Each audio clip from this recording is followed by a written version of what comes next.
Gabi ng July 10 nang humingi ng saklolo sa CLTV News ang pamilya ng mga naulila ng COVID-19 patient na si Lolo Benigno Pasyon, residente sa siyudad ng San Fernando, Pampanga. Alas 9 ng umaga naihatid umano sa Our Lady of Mount Carmel Hospital ang naghihingalong si Lolo Benigno na ang reklamo ay nahihirapang huminga.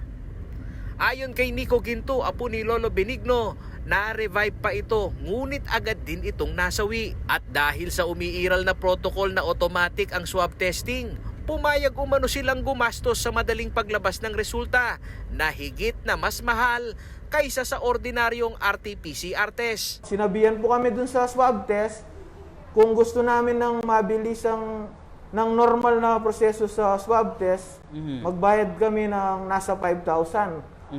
Yung resulta lalabas within 24 hours. Alright. Kung gusto, nagmamadali daw po kami, yung mas mahal na around 8,000 to 10,000 po ba yun, yung sa yung sinabi nilang presyo. Pumayag po kami dahil sa kagustuhan namin kaagad na maiburol o mailibing ang lolo namin. Noong araw din na yon ay nakumpirmang COVID-19 positive si Lolo Benigno. Dito ibinahagi ng pamilya sa CLTV News Team ang proseso ng pagkuha ng bangkay ni Lolo Benigno na kanila pang nabidyohan. Kapansin-pansin na mula sa morgue ng ospital, ang body bag na inilabas sa ospital ay silyado at hindi na nagawang silipin pa. Sa pagsunod umano sa health protocol ay hindi na nagawang bihisan si Lolo Benigno. Kaya makikita rin sa video na pinatong na lamang pati ang barong at pantalon nito. At sa sementeryo dito agad din itong isinilid sa nitso.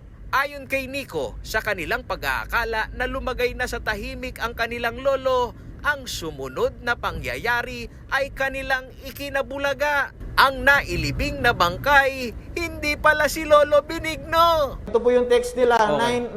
9:54 p.m. Okay, ano sabi? Sige, basahin mo. Magandang gabi po sa Mount Carmel. ER po ito. Yung night charge nurse po, ma'am, as lang po kung saan po kayo. Pasensya na po sa nangyari. Maaari po bang maibalik ang bangkay po dito sa Carmel para po maibalik sa kanyang pamilya. Pasensya na po talaga. Thanks po, condolence. Sa mga mensahe at tawag ng representante ng ospital, hirap unawain ng pamilya kung papaano sila nagkamali ng bangkay na nailibing. At ang masaklap pa umano ay sinabihan silang hukayin na lamang ang nailibing na bangkay. Ginawang parang sumobra yung sinukli nila sa amin, babalik ko daw, ganun po yung. Okay, ano yung mga naging tugon ninyo dito sa mga text message nila? Pumunta po kami, pumunta po kami, pagdating namin, ang tagal naming naghihintay, walang lumalabas, walang ano.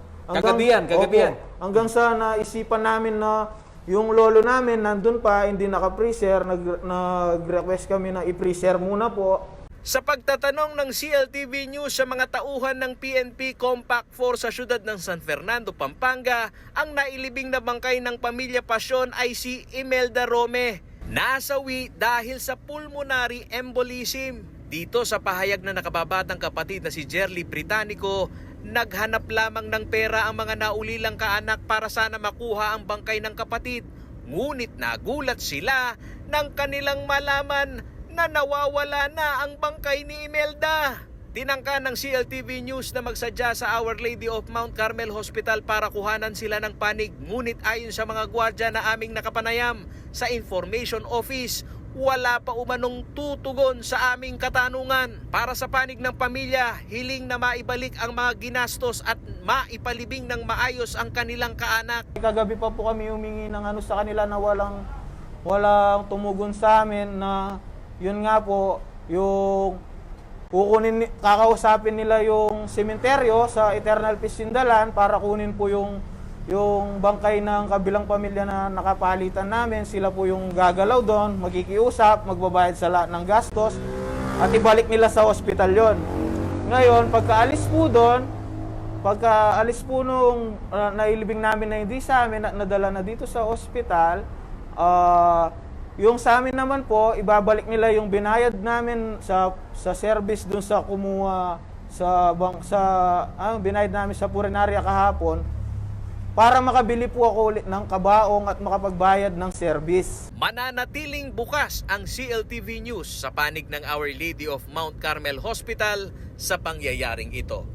Paulo G. Santos, CLTV News.